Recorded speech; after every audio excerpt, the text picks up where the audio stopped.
Alessandra Gasparotti, Dexcast, 21 de outubro de 2025, refletindo sobre o modus operandi dos pregadores progressistas e seus discípulos. Sim, hoje falamos do marxismo como doutrina e sua promessa de salvação terrena. Lembremos-nos do Messias Jim Jones, que atraiu milhares ao templo do povo com sermões sobre tolerância e responsabilidade social. Pregava um socialismo cristão, uma comunidade sem propriedade privada, até que em 1978, 914 fiéis morreram em um suicídio coletivo na Guiana. Esse episódio revela uma linha invisível que atravessa os séculos, o fanatismo redentor que passa por templos, púlpitos e partidos, sempre com o mesmo fogo, o da promessa de um paraíso terrestre construído pela força humana e pela revolta contra Deus. Toda seita nasce de uma fé e degenera quando transforma o homem em Deus e a doutrina em instrumento de poder.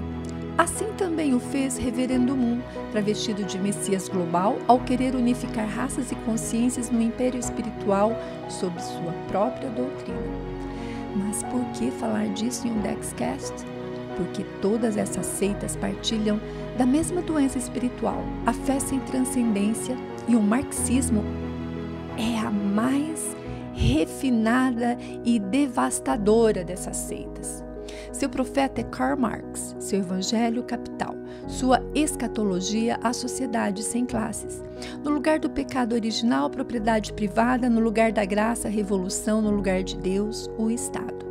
O comunismo soviético, o maoísmo, o cambodjano e o cubano são capítulos dessa fé invertida que fez da política uma liturgia e do homem um Deus falido. Até mesmo dentro da igreja tentou infiltrar-se pela teologia da libertação, convertendo o evangelho em panfleto de classe. Então, o Papa Bento XVI alertou: é a contaminação ideológica da fé, a cruz substituída pela foice e o martelo. Marx assumiu um papel profético na ideologia moderna. Seus textos, O Capital e o Manifesto Comunista, tornaram-se escrituras sagradas guardadas por discípulos como dogmas. Prometeu um paraíso terrestre, uma sociedade sem classe, sem Estado e sem exploração, onde cada um contribui segundo suas capacidades e recebe segundo suas necessidades, tal qual a nossa última reforma tributária no Brasil. Então vem o sacrifício presente por um futuro glorioso, o coletivismo, a renúncia à liberdade e à individualidade, enquanto os donos dos templos se enriquecem cobrando o dízimo silencioso da servidão. Lembremos-nos do Foro de São Paulo. É um templo a ser observado. O eco dessa utopia ressoa nas notas de John Lennon em Imagine, o hino laico de um mundo sem céu, sem inferno, sem religião. Reflete nas telas, nos livros, nos noticiários. Tudo o que chamamos de cultura foi capturado por essa adoração materialista, reduzindo o homem a um animal ideológico, guiado pelo seu e pelo consumo. Uma miséria já anunciada por Ludwig von Mises e Friedrich Hayek, que previram o colapso do socialismo real. Hayek escreveu: nenhum homem ou grupo pode assumir o conhecimento necessário para planejar a economia. O conhecimento está disperso na sociedade. Mas os apóstolos de Marx continuam pregando via escola de Frankfurt ou pelas novas legiões de ismos que sequestram causas verdadeiras para sustentar a velha utopia do controle social.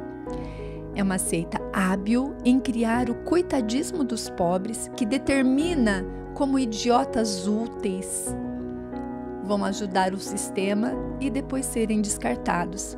George Orwell, em A Revolução dos Bichos, traduziu com genialidade o espírito dessa doutrina. Todos os animais são iguais, mas alguns são mais iguais que os outros. Vemos isso nas políticas de cotas, nos movimentos como o MST e na criminalização do pensamento divergente sob a hegemonia gramsciana e o verniz pedagógico de Paulo Freire. E no caldeirão dessas ideias, o individualismo desaparece, substituído pelo todo. Ayn Rand, em A Revolta de Atlas, escreveu: o coletivismo é a subordinação do indivíduo ao grupo, seja a tribo, a raça, a classe ou ao Estado. Hoje, o coletivismo já não se apresenta com foice e martelo. Vem travestido de moral, de linguagem jurídica, de direitos e progressismo. A justiça deixa de ser a balança, torna-se a bandeira. E assim o marxismo se reinventa mascarado de virtude, enquanto espalha o mesmo veneno, a promessa do paraíso que termina sempre no inferno. Jim Jones matou algumas pessoas em suicídio coletivo. Imagine quantas almas, quantas vidas já não se perderam nessa absurda doutrina fanática. Pense nisso.